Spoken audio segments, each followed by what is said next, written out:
Okay, picture this. You wake up in Paris, and it's the morning of June 20th, 1791.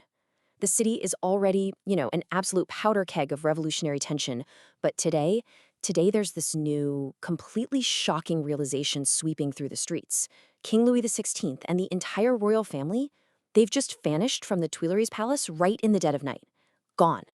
Welcome to this explainer on a runaway king and a constitutional crisis. We are going to look at exactly how a single, seriously botched royal heist completely fractured the French Revolution. Let's get right into it. Now, the really crucial thing to understand here is that running away wasn't just some spur-of-the-moment panic. It was a strategy they'd been debating for a long time. The king actually had rival escape plans on the table. He could have gone with Mirabeau's plan, which was basically fleeing to a safe spot inside France to negotiate a popular monarchy with zero foreign interference. But he didn't. Instead, Louis makes this incredibly risky choice. He backs the plan pushed by the Queen and the Baron de Breteuil, which meant fleeing to a fortress near the Belgian border. And the kicker? They were relying on Austrian military intervention to pull it off. Let's walk through the timeline for the night of June 20th because it is just a masterclass in fatal delays. Around midnight, the royal family starts slipping out of the darkened palace one by one. But get this, they don't actually hit the road until 2:30 in the morning. So they are literally hours behind schedule before they even leave Paris. And that delay? It just cascades. Fast forward to 6:30 p.m. They reach a post house expecting to find loyal cavalry waiting for them, only to discover the commander gave up waiting and left.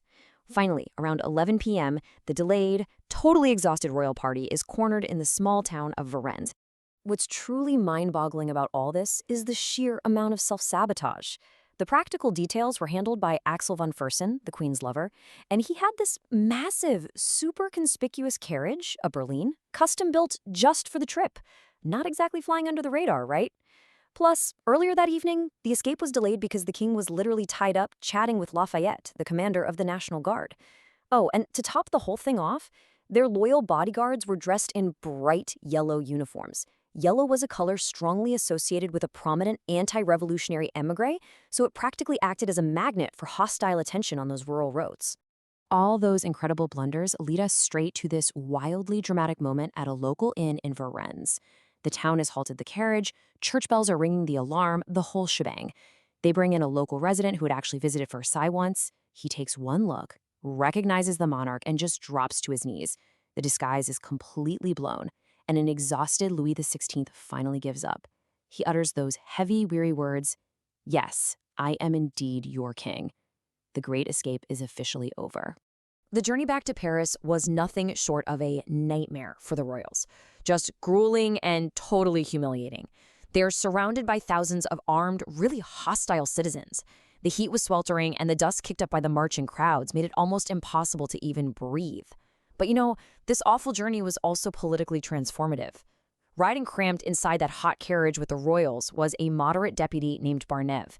And after listening to them for hours on end, Barnève's political loyalties actually start to shift. He would soon begin secretly corresponding with Marie Antoinette to try and somehow save the monarchy. Act 2, the political fallout. The king has been captured, and now we're going to see how this instantly ignited a constitutional crisis in Paris. So the immediate instinct of Paris's leaders like Lafayette and Mayor Bailly was pure damage control. They actually tried to claim the king was kidnapped by enemies of the public welfare to maintain order.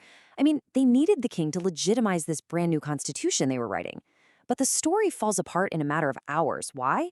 Because Louis XVI had left behind a massive manifesto completely denouncing the revolution. He called it a subversion of all authority and complained about his captivity.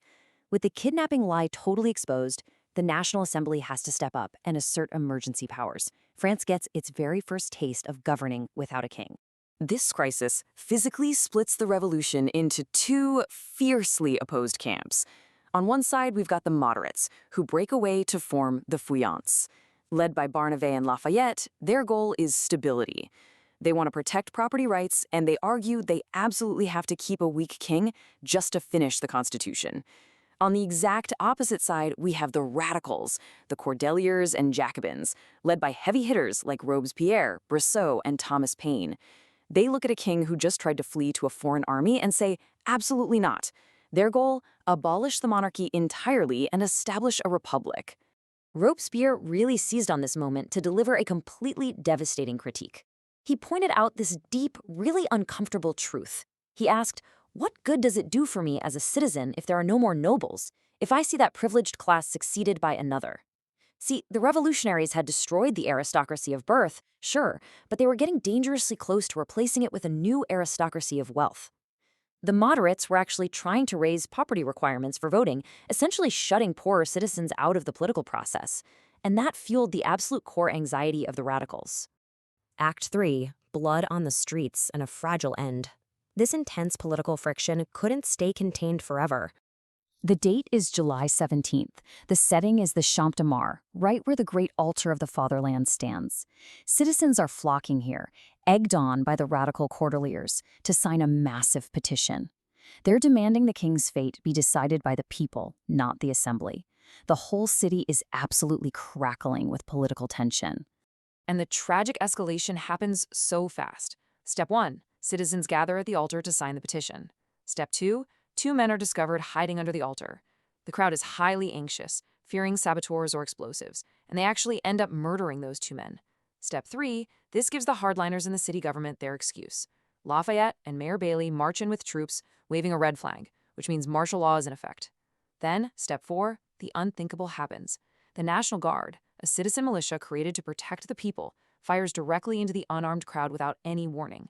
At least 60 citizens are killed. This is the Champ de Mars massacre. For the very first time, revolutionary unity is completely broken. Revolutionaries are killing revolutionaries. And honestly, just as domestic tensions are hitting this absolute boiling point, the crisis goes global.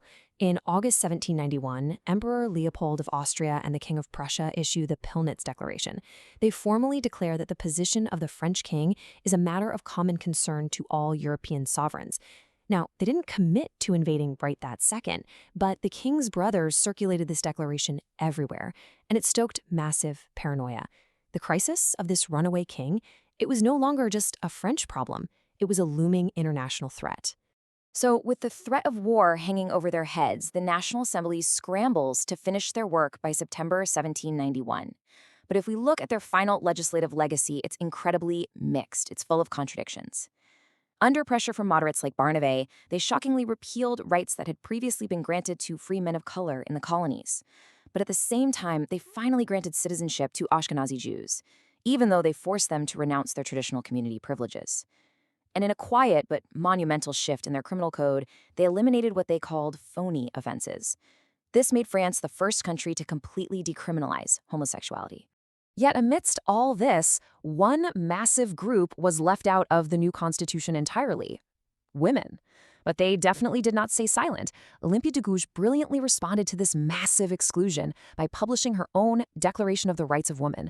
She boldly stated, "Woman is born free and lives equal to man in her rights."